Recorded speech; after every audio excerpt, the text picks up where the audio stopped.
Good morning everyone, আপোনালোক সকলোকে মোৰ ৰেড ভেলভেট কিটচেনলৈ স্বাগতম। আজি এটা নতুন ৰেচিপিলৈ আপোনালোকৰ ওচৰলৈ আহিছোঁ।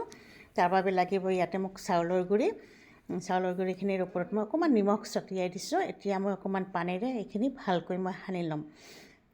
এতিয়া চেকনি এখনত মই গুড়িখিনি দি ভালকৈ চালি লৈছোঁ মিহিকৈ। এতিয়া তিল আৰু গুড় ৰেডি। এতিয়া চেকনি এখনত মই কাপোৰ এখন দি তাত গুড়ি অকণমান উঠাই দিছোঁ। উঠাই এতিয়া লাহে লাহে সমান কৰি দি তাত তিল আৰু গুড় দিছোঁ। এই পিঠাটো খুবেই খাবলৈ সোৱাদ। ৰাতিপুৱা ঠাণ্ডাৰ দিনত আপোনালোকৰ যদি ভাল লাগে ৰেচিপিটো ট্ৰাই কৰি চাব। যিসকলে জানে নজনাখিনিয়ে আৰু মোৰ চেনেলটো পাৰিলে ছাবস্ক্ৰাইব কৰি দিব। ভাল লাগিলে লাইক কমেণ্ট কৰিব।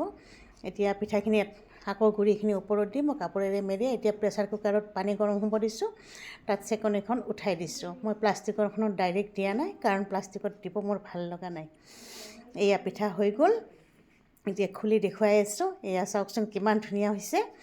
আৰু ছেম প্ৰচেছত মই নাৰিকলৰ আৰু এটি বনাইছোঁ। তাত অকণমান গুড় দি দিছোঁ নাৰিকলৰ লগত। আকৌ এনেকৈ উঠাই দিছোঁ প্ৰেছাৰত। এতিয়া মই চাহ বনাই আছোঁ, কাৰণ পিঠাৰ লগত চাহ লাগিবই। গাখীৰ চাহ ভাল লাগে পিঠাৰ লগত খাই। এতিয়া ফাইনেলি ছেকেণ্ড পিঠাটো হৈ গ'ল মোৰ। এয়া চাওক, খুলি দেখুৱাইছোঁ আপোনালোকক। কিমান ধুনীয়া লাগিছে ন, গৰম গৰম। আকৌ চাহো হৈ গ'ল। আজিলৈ এৰিছোঁ, বাই।